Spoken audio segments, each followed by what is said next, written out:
Neuroprotection is a phenomenon we see after acute traumatic injury, or we want to achieve it at least after traumatic injury or spinal cord injury or stroke. So we want to protect something after an insult to the nervous system. And this is where the term actually neuroprotection derived from.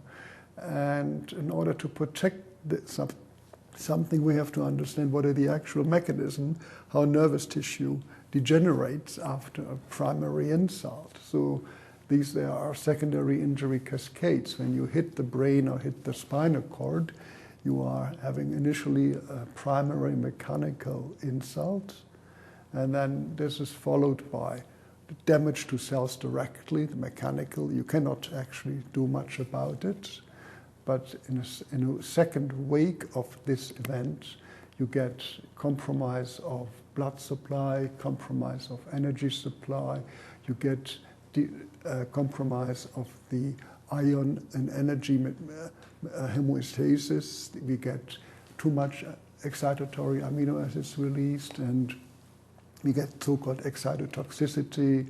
We get a compromised energy metabolism through the mitochondria, and we get massive inflammation, several waves of different cell types of inflammation. All this is contributing, and I probably forgot half of it, to secondary damage after injury. So the ketogenic diet is likely to affect mitochondrial oxidation as a cleaner fuel. It has clearly been shown in other models, and more recently also been claimed in traumatic brain injury.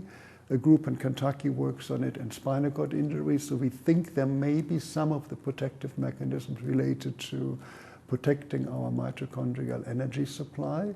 But in addition to that, there are very good chances that it also works via inflammation.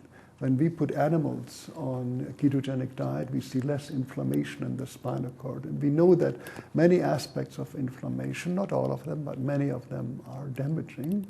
And if we are able to reduce those damaging aspects, we might be able to actually explain this. And we see under a ketogenic diet fewer inflammatory cells in the spinal cord. And if you ask me, how does this work? In other words, where is the upstream mechanism? I can only say, I can only speculate at this moment. We have not yet done the necessary experiments to ultimately prove. It could happen via a variety of mechanisms. It could be secondary of a better energy supply through the mitochondria. It could be also a direct effect of beta-hydroxybutyrate binding, for instance, to the HCA2 receptor, the nicotinic acid receptor, or it could be potentially also by inhibiting what is known as the inflammasome.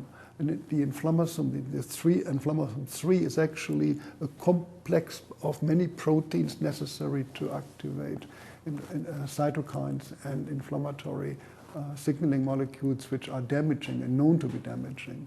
We see when we look in our injured spinal cords upregulation of interleukin-10, which is a protective anti-inflammatory cytokine. So we have evidence that inflammation is probably playing some role, and spinal cord, as well as traumatic injury, is viewed by many people in the prolonged phase as an inflammatory disease as well, with a strong inflammatory component. So that could also play into it. So it's not just energy, it's multiple mechanisms.